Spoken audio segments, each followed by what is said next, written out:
함께 은혜 받을 말씀 신약성경 마가복음 14장 1절부터서 11절까지입니다. 제가 봉독하겠습니다.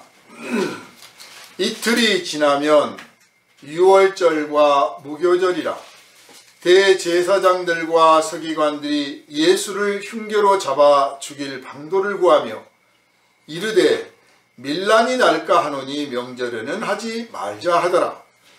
예수께서 베다니 나병 환자 시몬의 집에서 식사하실 때 한 여자가 매우 값진 향유 곧 순전한 나드 한 옥합을 가지고 와서 그 옥합을 깨뜨려 예수의 머리에 부으니 어떤 사람들이 화를 내어 서로 말하되 어찌하여 이 향유를 허비하는가? 이 향유를 300데나리온 이상에 팔아 가난한 자들에게 줄 수 있었겠도다 하며 그 여자를 책망하는지라. 예수께서 이르시되 가만두라. 너희가 어찌하여 그를 괴롭게 하느냐? 그가 내게 좋은 일을 하였느니라. 가난한 자들은 항상 너희와 함께 있으니 아무 때라도 원하는 대로 도울 수 있거니와 나는 너희와 항상 함께 있지 아니하리라. 그는 힘을 다하여 내 몸에 향유를 부어 내 장례를 미리 준비하였느니라. 내가 진실로 너희에게 이르노니 온 천하에 어디서든지 복음이 전파되는 곳에는 이 여자가 행한 일도 말하여 그를 기억하리라 하시니라. 12 중에 하나인 가룟 유다가 예수를 넘겨주려고 대제사장들에게 가매 그들이 듣고 기뻐하여 돈을 주기로 약속하니 유다가 예수를 어떻게 넘겨줄까 하고 그 기회를 찾더라. 아멘. 할렐루야. 아멘. 이 시간은 죽음이 가까워진 하나님의 어린 양이라는 제목으로 함께 은혜 나누도록 하겠습니다. 기도합니다. 걸어가신 주님, 이 시간 오직 주님의 말씀에 우리의 마음이 열리고 열린 마음에 주님의 말씀이 새겨지고 새겨진 말씀에 따라 우리가 온전히 순종하여 하나님께 영광을 돌리게 합당한 삶을 살게 하시고 말씀이 새겨진 그대로가 우리의 삶에서 이루어짐으로 많은 사람들이 하나님께 영광을 돌릴 뿐만 아니라 우리의 말과 입술과 행실과 모든 것을 통해서 우리 주님의 은혜를 증거하고 전파하여 많은 생명이 주님께로 인도받는데 조금도 부족함이 없게 하여 주옵소서. 오늘은 죽음이 가까워진 하나님의 어린 양이라는 제목으로 함께 은혜를 나눌 때 그리스도께서 이 땅에 오셔서 이루신 일들을 우리가 깊이 깨달아 알고 그것이 곧 나를 위한 것이며 우리를 위한 것이며 이 땅의 죄인들을 위한 것임을 확실히 믿고 이 말씀에 이루어졌음을 감사하며 찬송하며 이 말씀을 담대히 선포하는 성령 충만을 받게 하여 주시옵소서. 우리를 원하신 예수 그리스도 이름으로 간절히 기도하옵나이다. 아멘. 할렐루야. 아멘. 말씀을 처음부터 이렇게 차근차근 이렇게 같이 해석해가는 방식으로 오늘은 은혜를 나누도록 하겠습니다. 1절과 2절을 보면 대제사장들과 서기관들이 예수라는 분에 대해서 이제 위기감도 느끼고 시기심도 느끼고 불만도 느꼈습니다. 그래서 이대로 놔둬가지고는 안 되겠다. 따르는 무리도 많고 로마 눈치도 보이고 또 자기들이 가지고 그 전에 가지고 있던 그 나름의 신앙적인 원칙들이 있는데 예수께서 다니시면서 그 원칙들을 다 무너뜨렸다. 그래서 이게 자기들 생각에는 나라가 이제 엉망진창이 되고 사탄의 나라가 되고 개판이 되는 거다 싶으니까 이대로 놔둬서는 안 되겠다 생각을 한 거예요. 무엇보다도 예수님을 따르는 무리들이 날마다 수가 더해지니까 거기에 큰 위기감을 느꼈을 겁니다. 사실 우리가 성경에 읽으면서 예수께서 오병이어의 기적을 일으킨 그 현장도 보면 뭐 4,000명이었다 5,000명이었다 그런데 지금 이 시대에도 4,000명이 한 자리에 모이면 굉장한 집회입니다. 그런데 당시에 벌써 2000년 전에 4~5천 명이 예수님을 에워싸고 모였다고 하면 누가 봐도 이건 굉장한 사회적인 현상이고 이건 정치적으로나 사회적으로나 주목하지 않을 수 없고, 거기에서 기득권자들은 또 기존의 질서가 유지되기를 바라는 자들은 다 위기감을 느꼈으리라고 생각이 듭니다. 어쨌든 간에 인간적으로 생각했을 때 하나님의 뜻을 알지 못하는 그들이 하나님의 아들인 줄도 모르고 예수를 죽이려고 모의를 합니다. 점점점 구체화됐다는 뜻이죠. 한 사람 한 사람의 생각들이 이제 서로 정보가 의견이 주고받고 나눠져서 결국은 이제 결의하기에 이르게 된 겁니다. 그런데 자, 죽이자까지는 딱 됐습니다. 그런데 다만 명절에는 하지 말자. 그를 좋아하는 사람들이 많은데 명절에 이르면 첫째는 명절이라는 분위기를 잡치고 자기들이 그걸 하고 싶지 않은 거예요. 명절이란 6월절 자체가 축제 기간이기 때문에 이 축제를 좀 우리가 즐기자. 요새 벚꽃이 한창인데 우리 크리스찬들은 꼭 이 벚꽃 필 때쯤 되면 사순절이고 또 고난주간이에요. 그래서 이거 웃지도 못하고 울지도 못하고 그런 엉거주춤한 모습들을 봅니다. 참 안 됐다 싶어요. 그리스도의 고난이라는 것이 무엇 때문인가를 알고, 사실 우리 모든 성도들은 매일이 고난주간이에요. 그리고 매일이 부활절입니다. 매일 고난주간이고 매일 부활절이에요. 그리고 주일날 또 이렇게 모여서 하나님 앞에 죄를 고백하고 또 회개하고, 그래서 그리스도의 십자가의 보혈을 찬미하고 영광을 돌리고 그러고 있기 때문에 어떤 의미에서는 사순절이다 하고 따로 모이고 고난주간이다 하고 아주 금식해가면서 인상 써가면서 하고 있는 모습이 어느 때는 썩 바람직하지 않다라고 느낄 때도 있습니다. 그런가 하면 정말 그 주간만이라도, 그 기간만이라도 정말 근신하면서 자기를 돌이켜보고 회개하고 그렇게 해서 예수 십자가의 은혜를 또 생각해 봐야 되는 게 아닌가 싶을 때는 또 매우 바람직하다 싶어요. 어느 쪽도 다 주님 앞에서 바르게 살기를 원하는 취지로 하는 것이라 사실 꾸짖을 것도 없고 탓할 것도 없고 비웃을 것도 없고 안쓰럽게 볼 것도 없습니다. 그러니 여러분은 여러분이 좋은 대로 편한 대로 하시기를 바라되, 그 벚꽃은 피었는데 갈까 말까 이런 망설이는 그런 망설임 속에서 신앙생활을 하지 말고 믿음 안에서 담대한 신앙생활을 하시기를 주님의 이름으로 부탁을 드립니다. 아무튼 이 사람들은 6월절은 명절이니까 하지 말자가, 첫째는 자기들이 이 명절을 즐기고 싶은 거고, 두 번째는 예수를 따르는 사람들이 많아서 명절날, 하필이면 명절날 그러느냐 싶으니까 밀란이 날 수도 있다 싶어서 또 명절은 하지 말자고 그럽니다. 사실 명절 때 되면 이렇게 사람들이 붕 떠 있잖아요. 축제 기간에 붕 떠 있고, 그래서 누가 뭘 시키지 않아도 그냥 앞서서 누가 나가면 다 따라가고, 누가 고함 한번 지르면 다 같이 고함 지르고, 누가 노래 부르면 같이 노래 부르고, 함성 지르면 같이 함성 지르고, 이게 명절 때 군중심리가 일어나거든요. 그러니까 예수가 죽었다더라 그러면 뭐 잘 죽었네 누가 그러면 그랬다 하고 넘어가겠지만, 누군가가 아니 왜 예수를 죽인단 말이냐 하고 고함이라도 지르면 이제 밀란이 나는 거죠. 다 선동돼서. 그래서 이래저래 명절은 하지 말자 그랬습니다. 그런데 여러분, 성경을 읽으신 분들은 다 알지만 예수님이 언제 십자가에 못 박히셨습니까? 이 명절에 십자가에 못 박히셨어요. 그래서 성경 말씀에 사람이 계획을 할지라도 일을 이루시는 분 하나님이시다, 여호와시다 그러셨는데, 그 말씀의 뜻은 우리가 무슨 계획을 할지라도 그 계획대로 되게 하시는 분도 하나님이고 계획이 안 되게 하시는 분도 하나님이에요. 그래서 우리 계획대로 됐다고 자랑할 게 아니고, 하나님께서 은혜를 베푸셨으니 이 안에서 내가 주님의 뜻을 더 깨닫고 순종해야겠다, 그 다음 단계로 나가겠다, 나에게 이 일을 허락하시고 이루게 하셨으면 그 다음 일을 내가 또 해야 되는 게 아닌가, 주님이 뭘 바라실까 한번 생각할 필요가 있고, 내가 원하고 바라는 대로 안 되면 이게 내 뜻대로 안 됐다고 짜증내고 불만할 게 아니라, 하나님께서 이것을 지금은 허락치 않으시는구나, 내가 더 준비가 부족해서 더 준비하라는 것인지, 아니면 이것이 나에게 합당치 않은 것인지, 아니면 때가 아니라는 것인지, 아니면 이것이 누구를 위한 것인지 알고 하라는 건지 등등 더 한번 생각해 볼 수 있는 마음의 여유를 갖는 게 필요합니다.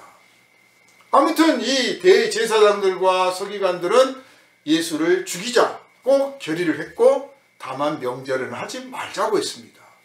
그런데 실제로 결과로는 예수께서 이 명절 기간에 십자가에 못 박히십니다.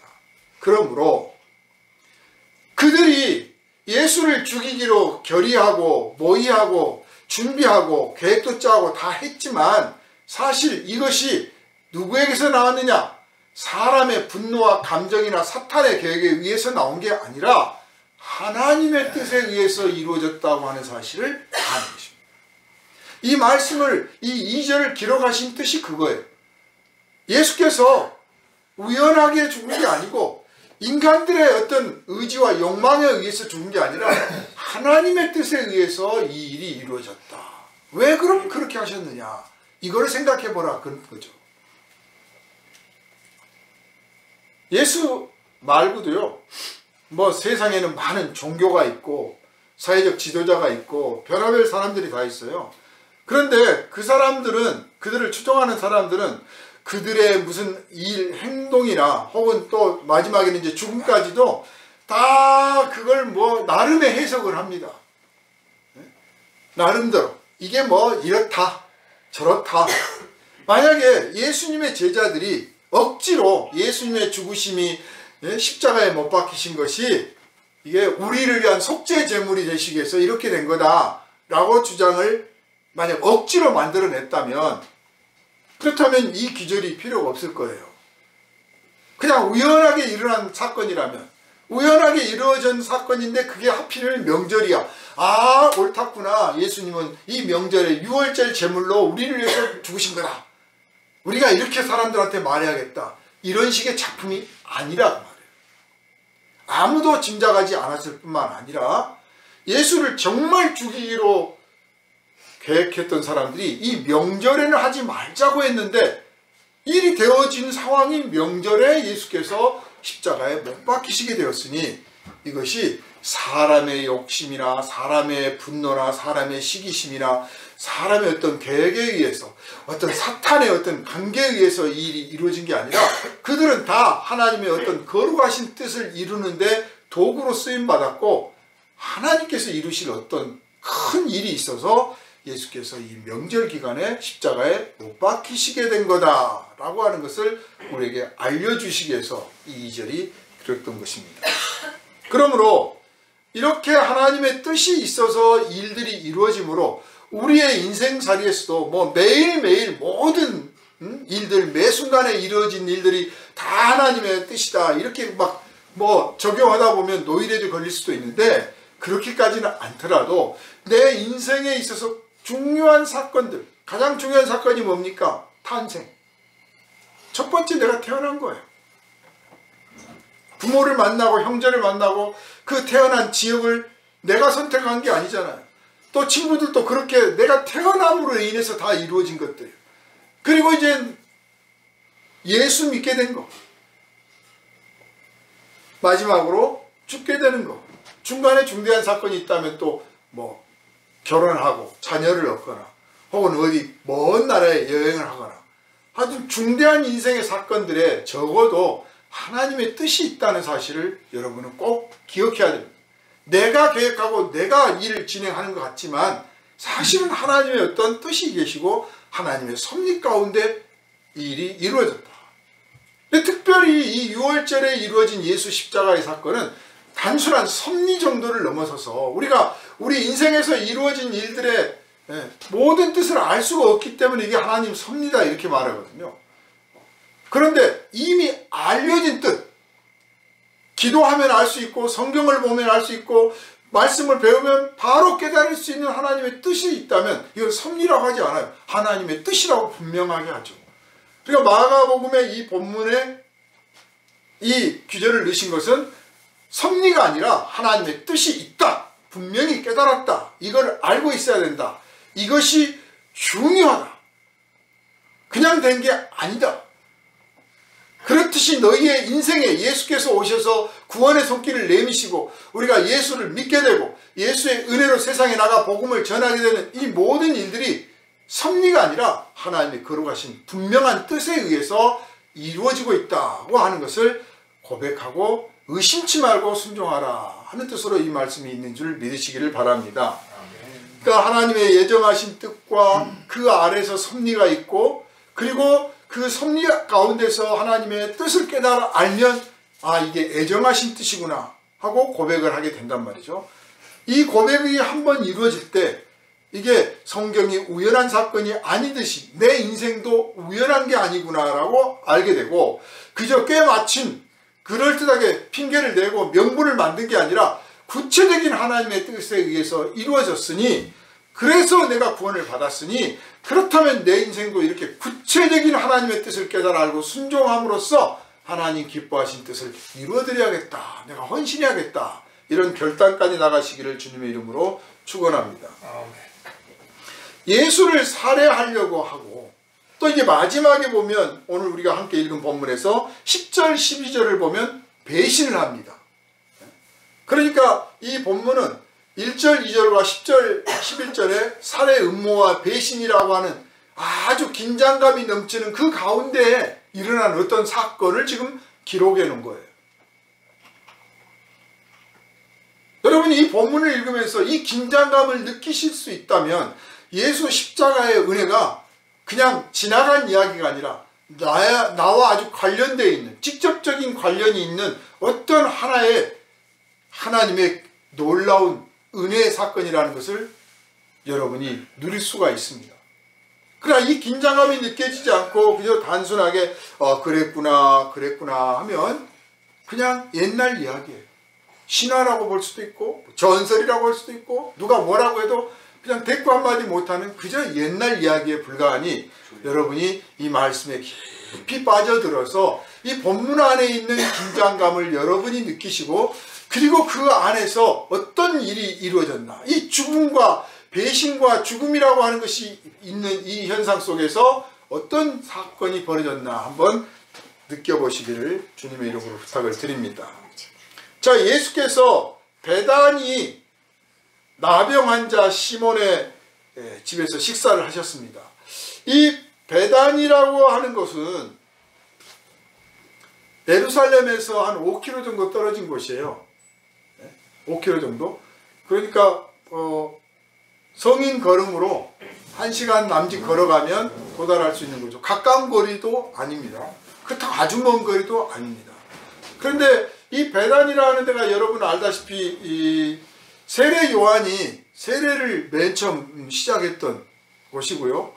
그리고 또 다른 복음서에도 나오지만 나사로 예수님을 아주 좋아하고 따랐던 나사로와 그의 그 누이들 마르다와 마리아가 사는 동네가 이 베다니예요. 그리고 이 베다니에서 어떤 일이 벌어졌습니까? 나사로가 죽었습니다. 죽었는데 예수께서 죽어서 그 시체를 무덤에 넣어놨어요. 동굴에 넣어놓고 이제 돌로 막아놨는데 사흘이나 지난 다음에 예수께서 내 친구 나사로가 죽었다 가보자 하고 왔습니다. 오니까 이제 장례에서 다 무덤에 넣어버렸잖아요. 그러니까 그 나사로의 누이들이 좀 진작 좀 오셔가지고 하시지. 그러니까 예수 일찍이 오셨으면 우리 오빠가 안 죽었을 텐데요. 그렇게 말을 합니다. 그 말은 정말 예수님이 살려주실 수 있다. 능력의 하나님이다. 그런 뜻으로도 한 말이지만 왜 인자 오세요? 장례 다 끝났는데 이제 와서 어쩌자고요. 이제 얼마나 기다렸는데요.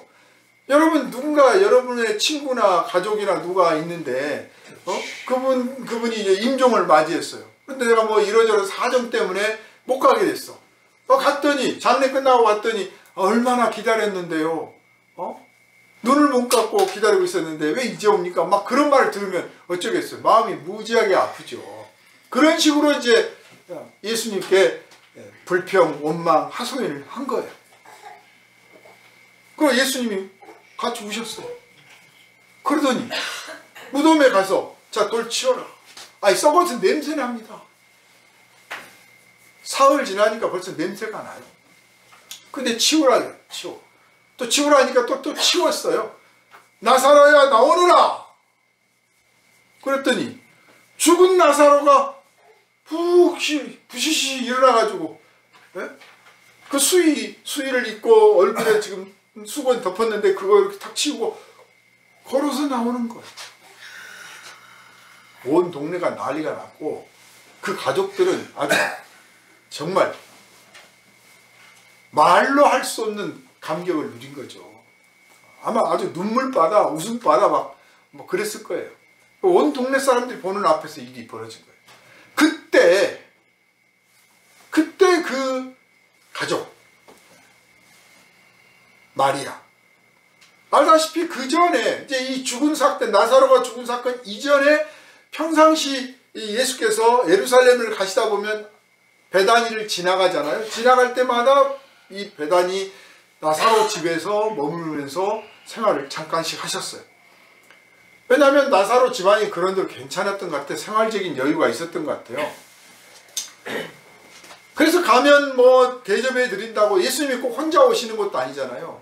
우리가 누구 방문하는데 나 혼자 달랑가며 싹 봐가지고 혼자 숟가락만 얹어 딱 그러면 되는데 줄래 사람들 다 데리고 오면 아이고 뭘 또 저렇게 데리고 왔나 이렇게 할 거 아니에요. 그래서 예수님께서 누구 집에 방문하신다고 하는 것 자체가 당신이 바보가 아니잖아. 잘 알잖아요. 당신이 가시면 제자들과 또 다른 사람들까지 같이 그 집에 들어가게 된다는 사실을 예수께서 누구보다도 잘 아셔요. 그래서 가난한 집에 가실 수가 없어. 그죠? 가난한 집에는 가실 수가 없어. 가신다고 하면 뭔가 식사라도 하시겠다고 하면 생활 여유가 있는 사람, 이 사람 나뿐만 아니라 뭐 10대 명, 뭐 심지어는 20, 30명을 식사 제공을 할 수 있는 사람, 뭐 잔치는 베풀지 않더라도 어느 정도 식사를 제공할 수 있는 그런 집을 선택해서 가실 수밖에 없어요. 그런 사람들 중에 예수님을 환영하고 존경하고 예수의 가르침을 따르려고 하는 사람이 있다고 하는 것은 참 복인 거죠. 그러니까 세상에 많은 부자가 있지만 하나님의 뜻을 알고 순종하려 하고 하나님께 영광을 돌리려 하고 그 거룩하신 뜻에 따라서 이웃과 나누려 하는 사람이 있다고 하면 그 사람 참 복된 사람이에요. 참 복된 사람. 거기에 하나님이 머무시는 거죠. 그 사람의 재물을 하나님이 기쁘게 쓰시기를 원하시는 거죠. 그래서 나사로 집에 가서 머무시고 그러면 이제 예수님 오셨으니까 막 대접하려고 난리가 나는데 마리아는 그때 그 언니는 막 대접한다고 준비하고 있는데 마리아는 예수님 그 제자들하고 말씀을 나누시고 성경의 말씀을 해석해 가르치는 그 자리에 쪼그려 앉아가지고 그냥 말씀만 듣고 있으니까 언니가 아이 선생님 쟤 좀 야단 좀 쳐주세요. 나 바빠 죽겠는데 왜 나 혼자 일하게 하십니까? 같이 좀 일하게 하게 해주세요. 요청을 했었을 때 예수께서 너는 너 좋은 대로 하고 얘는 얘 좋은 대로 하는데 뭐 불평하지 마라. 네가 좋아서 대접하고 너는 나를 대접하는 걸 좋아해서 대접을 하려고 준비하고 얘는 내 말씀을 듣는 걸 좋아해서 내 말씀을 들으려고 하고 있으니 둘 다 좋은 일 하고 있으니까 누가 못됐다, 누가 나쁘다, 누가 좀 모질다, 무성의하다 이런 생각하지 말고 각자 할 일을 하도록 해라 그런 거죠. 사실 교회에서 이게 봉사활동 하다 보면 아니 우리들은 열심히 봉사하고 밥 준비에 설거지에 막 이렇게 하고 있는데 쟤들은 맨날 놀아요 하고 불평하는 사람들이 있어요. 그래서 좀 교회가 어느 정도 규모가 되면 순번을 짜서 밥 당번 무슨 당번 막 청소 당번 이렇게 하는데 참 지혜로운 것이기도 하고 또한 동시에 굳이 꼭 그래야 될까 싶기도 해요. 그냥 하고 싶은 사람들이 하는데 너무 많아서 하려고 하는 사람이 너무 많으면 그거 이제 좀 순번을 짤 필요는 있죠. 그런데 불평이 많으니 이번에는 여기 가고 다음에는 저기 가자 그렇게 하는 것도 썩 좋은 건 아니다. 불평할 사람은요 해도 불평하고 안 해도 불평해요. 각자 자기 좋아하는 방식대로 섬기는 거 괜찮습니다. 조금 힘들고 나만 왜 이렇게 모든 걸 다 맡아서 하고 있나 하고 벅찬 느낌이 들을지라도 그냥 그래 내가 욕심 낸 건데 욕심 더 내지 뭐 까짓 거 주님 좋아서 하는 건데 하나님께서도 기뻐하시고 나도 기뻐하는 거지 뭐. 이렇게 배짱 있게 좀 나가시기를 부탁을 드립니다. 어쨌든 그 나사로의 여동생, 요한복음에는 이 사건을, 요한복음에서는 그 마리아가, 베다니니까 나사로가 살던 동네예요.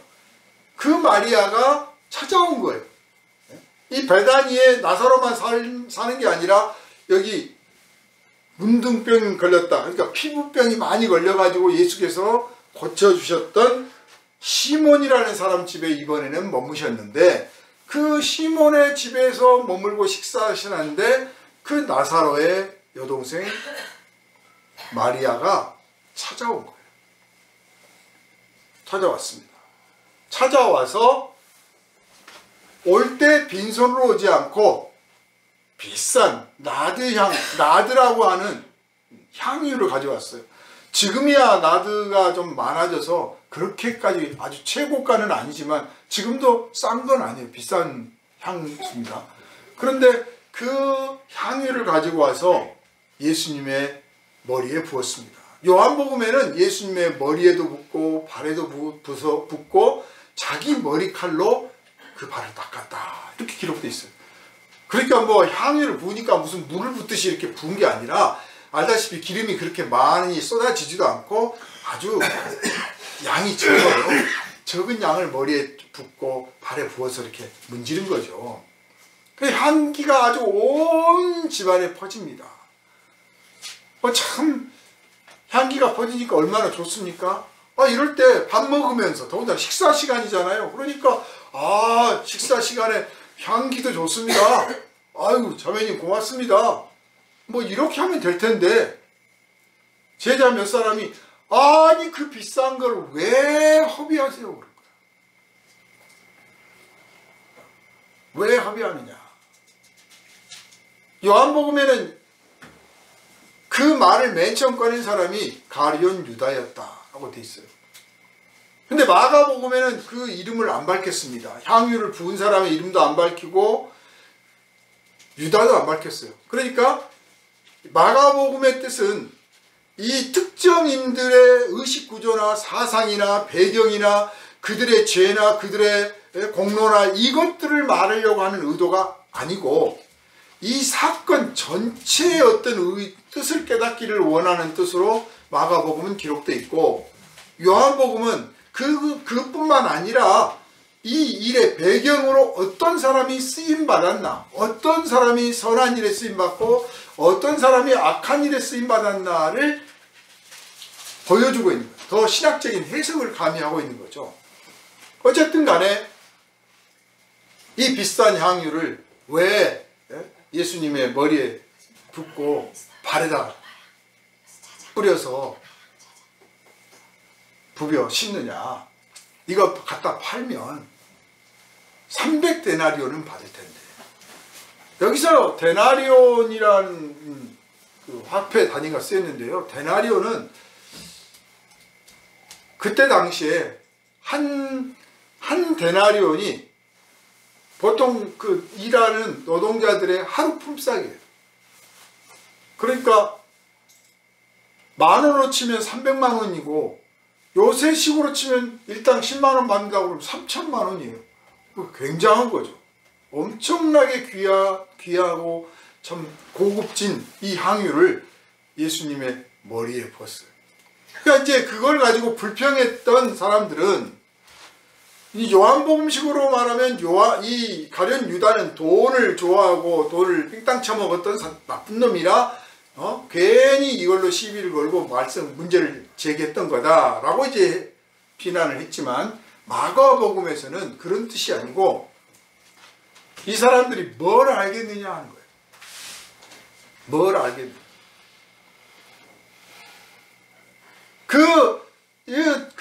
그 사건을, 그 여인이 와서 향유를 부은 사건을 제자들은 이렇게 생각했을 거예요. 첫째, 무슨 예수님이 이제 왕으로 무슨 취임을 한다든지, 뭐 사람들 앞에 크게 영광을 받고 뭐 그런 행사가 있을 때 그때 와서 뭐 향유를 다 부었다 그러면, 이거 저가 팔 뿐만 아니라 누가 그럴 사람 없으니까 오히려 자기들이 할 판이에요. 그런데 아무 일도 없이 그냥 밥 먹고 있는 데 가서 머리 부었어. 그러니까 그게 첫째 아깝다라고 생각이 들었을 거라 들어요. 두 번째로 예수님이 평상시 가르치시는 게 가난한 자들을 돕고 헐벗은 자를 돕고 불쌍한 사람을 도와라 하고 늘 가르치셨고, 또 예수님이 몸소 본을 보이셨고, 그리고 무엇보다도 자신들이 예수를 따를 때 다 재산 다 놔두고 따랐잖아요. 사이비 이단들은 재산 다 갖고 와서 나를 따르라 그러거든요. 그런데 예수님은 니네 재산 다 놔두고 몸만 따라와라. 사람이 중요해. 그들의 재산이 필요한 게 아니라 그 사람이 필요한 거예요. 그러니까 예수를 따랐던 사람들은 그 농사를 짓든 어부 생활을 하든 뭘 하든 그냥 그거 놔두고 그냥 명예도 권력도 돈도 뭐 다 놔두고 그냥 예수님을 따라다녔어요. 그러다가 일 있으면 집에 돌아가서 일도 보고 가정도 보살피고 또 뭐 급한 일 있으면 가서 처리하고, 그래서 자기가 속한 세상 사회도 버리지 않고 신앙도 지켜가면서, 그리고 여전히 세상에 있는 이 사람들과 예수님과의 연결점으로서 존재를 했는데, 이 사이비들은 꼭 전 재산 다 갖다 팔아라. 천국이 가까웠으니까 갖다 팔아라. 아니면 진짜 제자가 되려면 다 팔아야 된다. 그리고 이제 그거 받고 나면 나가려면 나가고 말려면 말하지. 이런 식으로.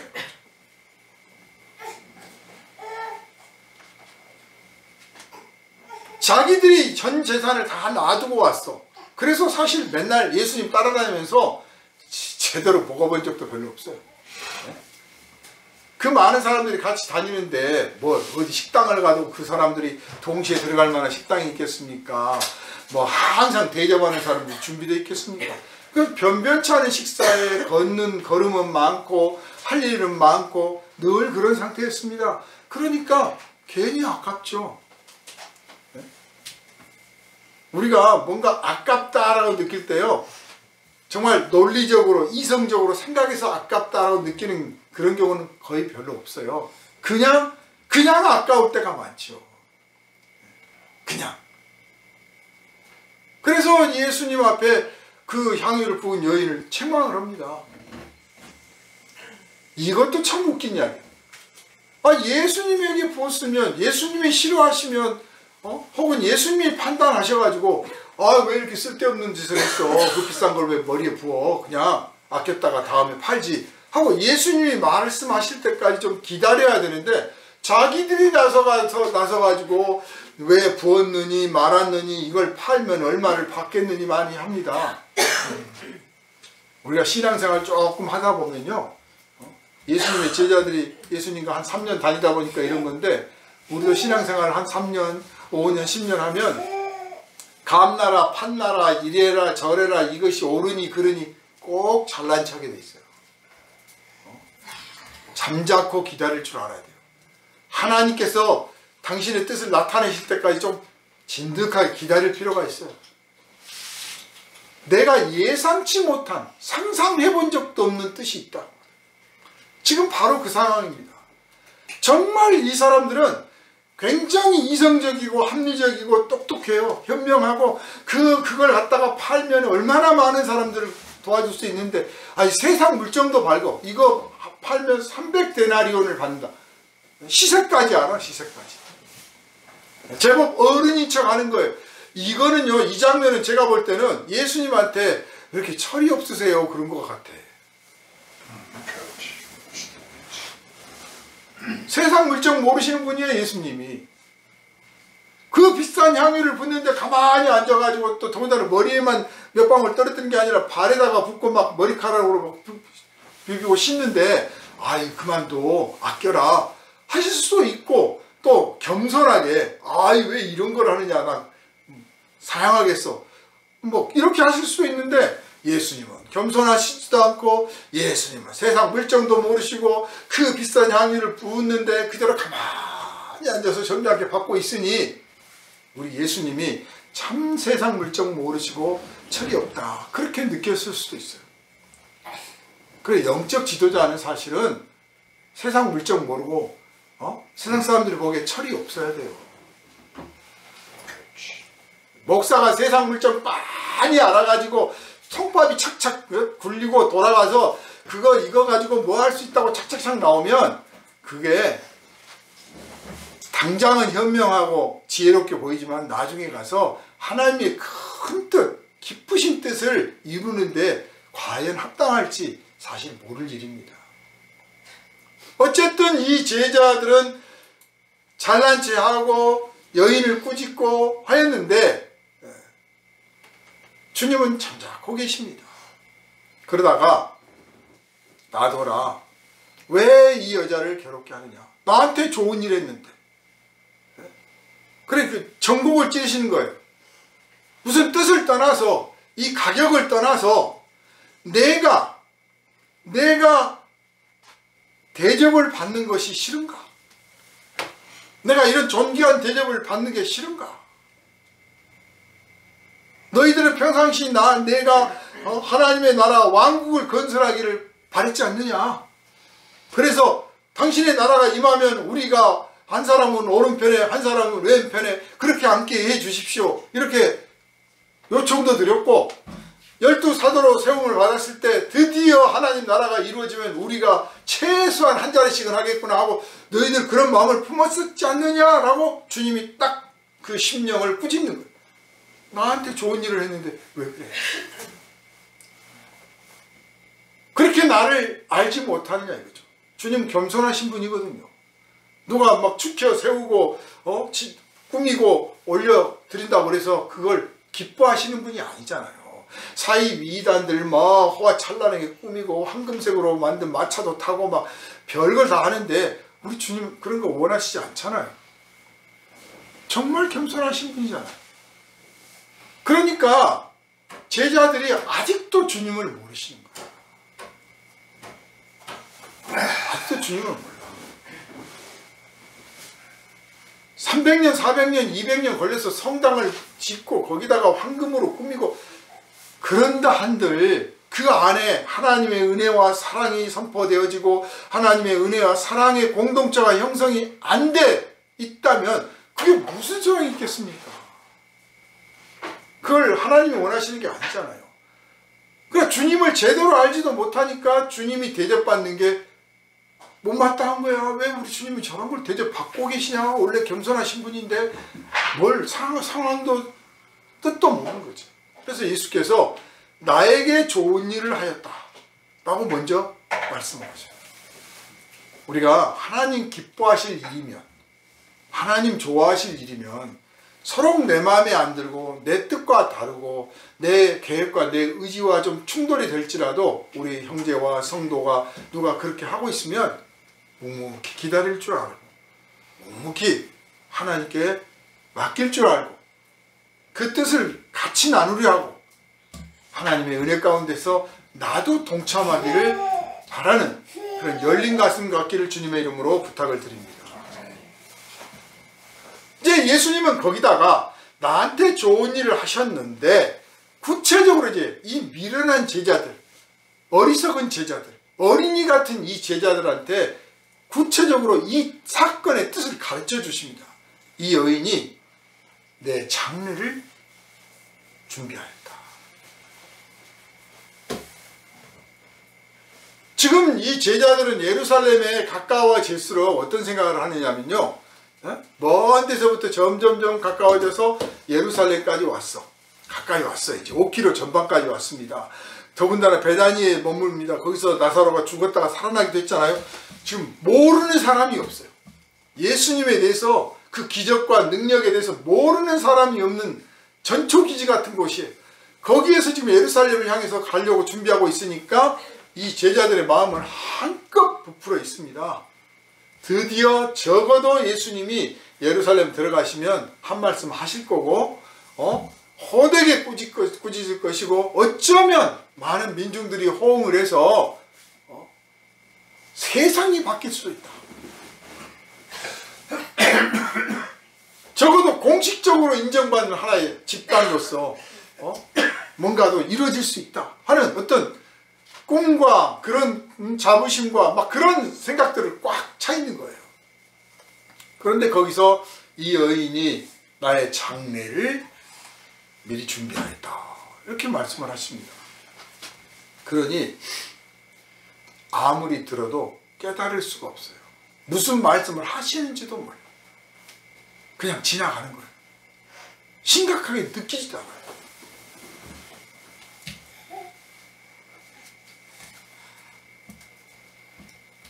무슨 말씀이신지도 몰라요.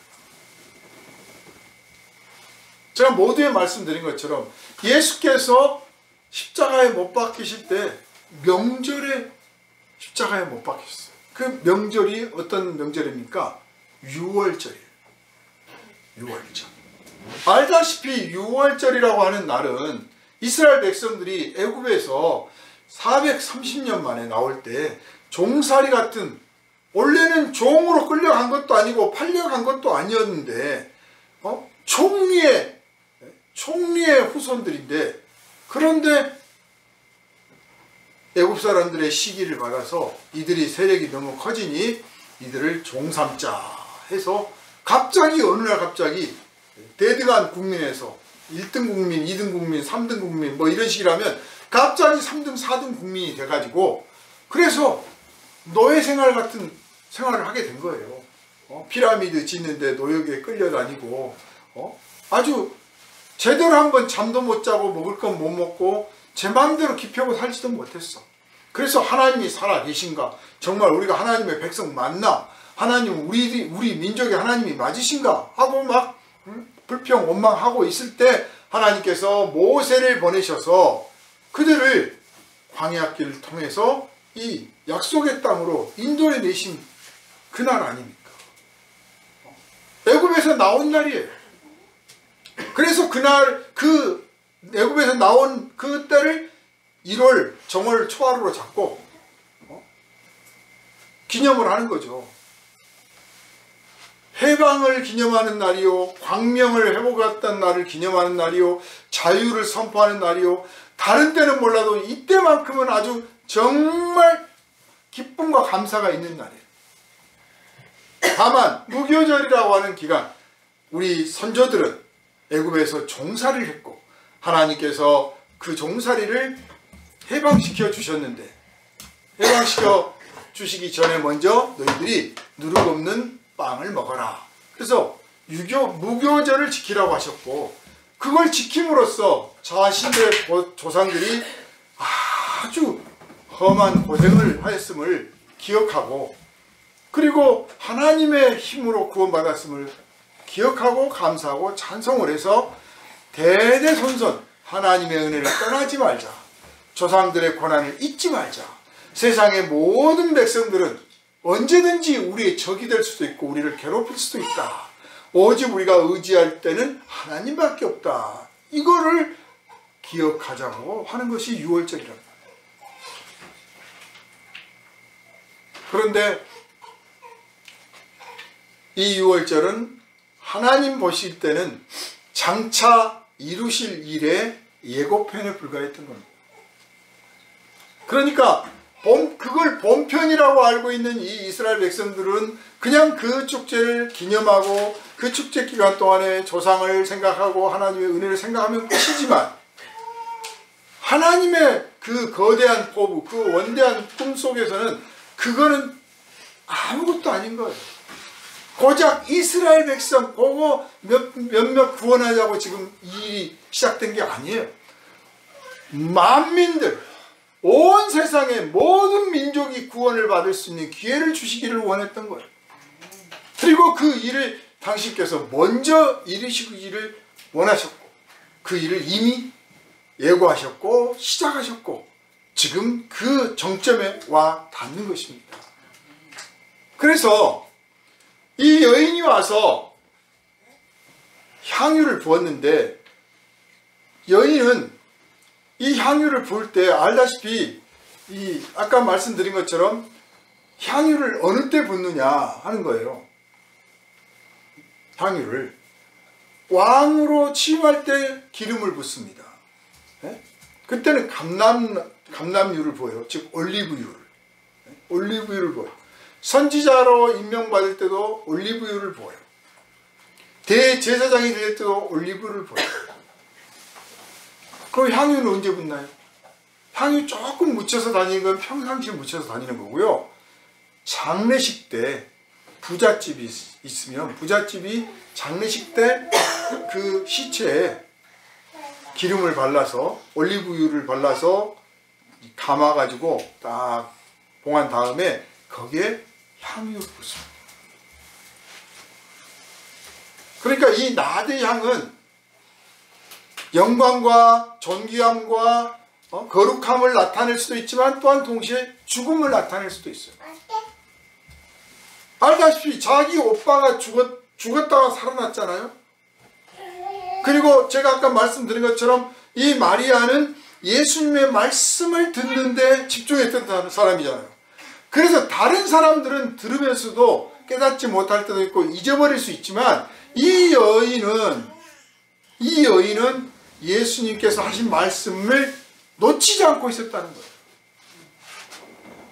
여러분, 우리가 설교를 듣거나 성경을 읽거나 뭐 무슨 집회, 간증 집회를 듣거나 또는 성경 공부에 참여할 때 1시간이든 뭐 30분이든 15분, 사실 길다고 해서 다 깨닫는 것도 아니고 짧다고 해서 다 깨닫는 것도 아니에요. 네? 어떤 분은 1시간이고 2시간이고 들어도 다 받아들이는 사람이 있는가 하면 어떤 분은 10분, 15분을 들었어도 하나도 마음에 안 드는 사람도 있어요. 마음에 안 들어. 그냥 다 잊어먹어버려요. 그러니까 예수께서 오늘 처음 말씀하신 게 아니고 여러 번 성경에도 이미 언급되지만 여러 차례 인자가 고난을 받고 죽임을 당하고 장사한 지 사흘 만에 살아나야 될 것이고 인자가 하늘에 올라갈 것이고 막 여러 번 말씀하셨어요, 제자들한테. 그런데 제자들이 듣기는 들었으나 깨닫지도 못하고 듣기는 들었으나 마음에도 안 둬요. 네? 무슨 말씀을 하셨는지 별로 관심이 없어. 그거는 그냥 하신 말씀이고 다른 말씀에 관심이 더 많아. 이 땅의 많은 성도들이 예수 안에 있는 생명의 복음을 귀 기울여 듣고 그 영생의 복음을 잡아야 되는데 세상적인 복음, 예수 믿고 기도해 보세요. 예수님 이름으로 기도하면 뭐 사업이 잘 됩니다. 교회 나와서 뭐 기도하면 복을 받습니다. 이 세상에서 누릴 복과 영광에 대해서만 그런 설교를 하거나 그런 말을 나오면 막 밑줄 그어가면서 듣고 설교 은혜 받았습니다 그러고 이 생명에 관한 말씀을 하면 뭐 말씀하였는데 깨닫지를 못하겠다는 둥 아니면 그냥 그렇다 치고 하고 넘어간단 말이에요. 그런데 이 마리아는 그 말씀을 마음에 담아두고 깨달았던 거예요. 그래서 어떻게 예수께서 죽으실 줄 알았을까 생각했을 때 그냥 단순하게 생각하면 이 사람이 부잣집이니까 부자라서 고위층들하고도 많이 알고 여기저기 사람들의 정보도 많이 알고 있겠구나. 그래서 예수를 시기하는 사람들이 죽일 음모를 하고 있다고 하는 것들을 여러 통로를 통해서 듣고 우리 예수님 죽을 때가 다가왔구나 이렇게 생각을 했다고 할 수도 있어요. 그런데 그렇다고 치더라도 예수님한테 와서 예수님을 노리는 사람들이 많습니다. 조심하세요. 그러지 거기다 머리다가 향유를 붓습니까? 그러니까 그거는 아니라는 거예요. 어디서 정보를 듣고 와서 예수님이 죽으실 줄 알았기 때문에 내가 장례를 미리서 좀 해드려야지. 이건 아니라는 거예요. 그럼 뭘까요? 평상시에 다른 제자들은 깨닫든지 말든지 평시에 예수께서 인자가 십자가에 못 박혀 죽었다가 살아날 것인데 그때가 바로 다가왔다. 지금이 바로 그때구나. 예수께서 말씀하시는 그때가 지금이구나 하고 알았기 때문에 다른 사람은 몰라도 나는 주님의 이 죽음이 우연찮은 죽음, 그냥 어쩌다가 생긴 죽음이 아니라 하나님의 거룩하신 뜻을 이루시기 위한 죽음이란 것을 나는 믿습니다 라고 하는 그 고백의 표현으로 했다. 주님을 사랑하기 때문에 했다. 이렇게 우리가 알 수가 있는 것입니다. 하나님의 말씀이 많지 않습니다. 그러나 듣기는 들어도 깨닫지 못하고 듣기는 들어도 믿지 않고 마음에 담아두지 않는다면 무슨 소용이 있겠습니까? 그러므로 마리아처럼 말씀 듣기를 사모하고 배우기를 사모하면서 또한 동시에 그 말씀이 진실로 이루어질 것을 믿고 기도하여서 그 말씀의 세계를 알기를 원하고 그 말씀의 때가 가까웠음을 느낄 수 있는 영성을 우리 모두 가지시기를 주님의 이름으로 축원합니다. 아멘. 이 여인은 바로 우리가 될 수 있는 거죠. 그래서 여기서는 이름을 안 밝힌 거예요. 당신들이 이런 사람 되기를 원합니다. 그런 뜻이에요. 죽음의 날짜가 가까워 왔다는 것을 마리아도 알고 예수님도 아셔요.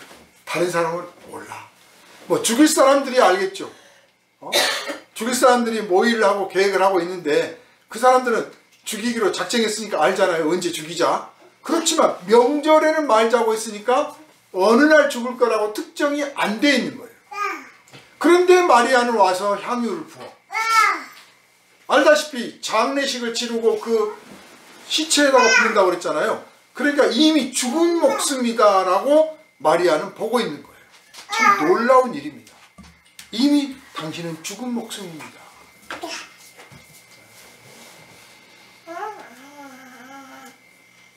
어떤 종교의 지도자가 죽었더니 그 죽음이란 이런 죽음입니다. 뭐 자기들이 알아서 해석을 해. 자기들 멋대로 해석을 하고 평가하고 그래서 추앙하고 신으로 모시고 뭐 대접을 합니다.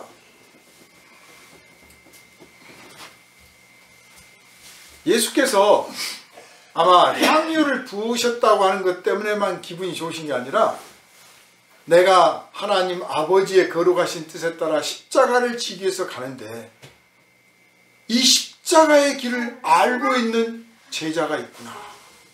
얼마나 다행인지 몰라요. 예수 제자가 됐으면 주님 앞에 가기 전에 나도 제자한 사람 꼭 만들어야 돼요. 이거 잊지 마시기 바랍니다.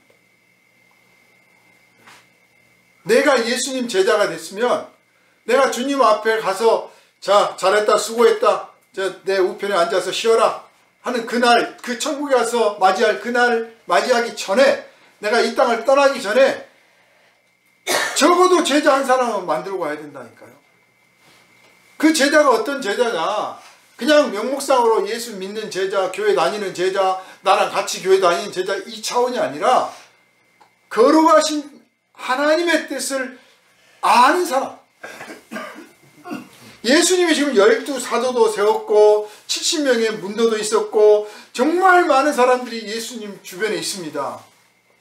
그런데 예수께서 늘 말씀하셨던 인자가 십자가에 고난을 받고 십자가에 못 박혀 죽어야 하리라고 하는 이 말씀을 진짜 이루어지며 그 말씀을 이룰 때가 가까이 왔으며 곧 지금이다라고 하는 것을 깨달은 사람은 12사도도 아니고 다른 사람도 아닌 엉뚱한 여인이었습니다. 그렇지만 예수님은 마음이 흡족하셨을 거예요. 그래, 이 십자가의 길을 알아보는 사람이 한 사람 있구나. 외롭지 않다죠. 여러분이 그래서 예수의 이름으로 복음을 전하는 가운데 한 생명이라도 구원하는 것을 넘어서서 정말 예수 안에서 제자를 만들어낼 수 있다면 정말 여러분 주님 앞에 부름받아 갈 때도 아쉬움 없이 미련 없이 갈 수 있을 것이고 여러분이 주를 위해서 봉사하고자 할 때 기도할 때 그 여러분의 뜻을 이해하고 같이 협력하는 사람을 만났을 때 그 벅찬 감동을 누리게 될 줄로 믿습니다. 꼭 제자 만드시기 바랍니다. 세월이 얼마나 걸리더라도 만드세요. 이 여인이 알아주기 때문에 제자들한테 예수님이 말씀하십니다. 이 여인은 나의 장례를 준비했다. 그런데 그 장면을 보고 나머지 제자들은 이제 아무 말 못해요. 예수님한테 좋은 일 했다는데 그럼 무슨 말씀인지 모르지만 아무튼 내 장례를 준비했다는데 아주 30년 후에 50년 후에 돌아가실지 모르는데 아무튼 알았습니다 하고 이제 그냥 대충 수긍을 했어요. 그런데 그 자리에서 한 사람은 쏙 빠져나갑니다. 여기서는 나갔다는 말이 없어요. 그냥 대제사장에게 갔다라고 했잖아요. 다른 복음서에서는 나갔다라는 단어가 추가되어 있어요. 그러니까 유다가 예수님에 대해서 직간에는 나름 뭔가 실망을 한 거예요. 사실 정확하게 유다가 뭐 때문에 예수를 배반했는지는 몰라요. 거기까지 관심 없어. 예수님의 뜻에 순종하고자 하는 사람의 그 심령도 다 못 적는 판인데 예수님 팔아먹고 배반한 사람까지 심령까지 우리가 다 헤아릴 필요도 없어. 알 필요도 없고. 그래서 성경은 기록하지 않습니다. 그러나 배후를 보면 그는 돈을 탐냈고 몰래 빼돌렸고 훔쳤다. 그게 하나 있는 거고, 오늘 본문을 보면 그 고급 향유를 예수께서 마다 않고 다 받으신 걸 보니까 이분도 민중을 구원할 사람은 아니구만. 어쩌면 유다는 뭐 어줍지 않게 자기가 민중을 구할 지도자를 찾고 있었다 이렇게 변명할지도 모르겠어요. 보니까 이분이 민중을 구원할 자격이 없어. 그 비싼 향유를 갖다가 머리에 붓는데도 아무 말도 안 할 뿐만 아니라 잘했다고 칭찬한 거 보니까 이 틀렸다. 이렇게 생각을 할 수도 있고요. 또 하나는 그 마음에 악독함이 딱 올라오면은 나의 장례를 준비하였다 그러니까 그래? 내가 죽여주지. 내가 그 말 당신의 말 내가 이뤄주지 하는 이 악독한 마음이 든 거예요. 그래서 자기의 스승인 자기의 지도자였던 예수를 대제사장들 앞에 가서 내가 당신들이 예수 죽이려고 하는 거 아는데 내가 어디 있는지 가르쳐 주겠소 하고 팝니다. 그랬더니 또 거기서 우리가 그러면 돈을 주겠다고 합니다. 정말 유다가 정말 순수한 뜻이었다고 칩시다. 그렇다면 돈은 무슨 돈입니까? 나는 할 일을 하려고 합니다. 정의 때문에 합니다. 이렇게 말했을 거예요. 그런데 돈을 주기로 하니까 사양도 안 했을 뿐만 아니라 나중에 실제로 그 돈을 또 받잖아요. 그건 뭐냐면 이제 돈 나올 데가 없으니 예수를 팔아서라도 돈을 챙겨야겠다라고 생각했다는 뜻이에요. 여러분, 그리스도는 세상에서 편하게 계실 수 있는 분이 아니에요. 예수님 자신이 말씀하셨어요. 인자는 세상에서 고난을 받고 십자가에 못 박혀 죽으리라. 세상은 입술로는 주를 환영하고 찬양하고 당장은 주님의 은혜를 받고 감사하고 기뻐하고 춤도 추지만 세상은 결국 그리스도를 배반하고 죽일 수밖에 없어요. 왜냐? 본질적으로 타락했거든요. 여러분이 괜찮은 사람이라 예수를 믿게 된 게 아니란 것을 깨달으시길 바랍니다. 여러분이 이성이 괜찮아서 여러분이 깨달음이 있어서 여러분이 나름 착하게 살아서 그래서 예수를 믿을 수 있게 됐다고 착각하지 마시기 바랍니다. 여러분은 여러분의 마음 그대로 내버려 두면 하나님과 반드시 충돌하고 하나님의 아들을 죽일 수밖에 없는 타락한 존재들이에요. 그런 우리를 위해서 하나님께서 예수를 십자가에 못 박아 보혈을 흘려 죄를 먼저 용서하신 거예요. 그러니까 세상은 예수를 죽이지만 하나님은 예수를 다시 살리셔요. 여러분이 예수를 제대로 바르게 믿고 나가면 세상은 여러분을 미워하고 핍박하고 죽일 겁니다. 그러나 염려 마십시오. 예수를 다시 살리신 것처럼 여러분을 다시 살리실 겁니다. 그러나 여러분이 예수를 바르게 믿지 않고 양다리 걸치기를 하거나 아니면 껍질만 예수 믿는다고 고백하면 세상은 여러분을 미워하지도 않고 죽이도 않아요. 여러분을 사랑하고 자랑하고 잘했다고 칭찬하고 계속 그렇게 믿어라 그럴 거예요. 그래서 나랑 지옥 갈 때 같이 가자.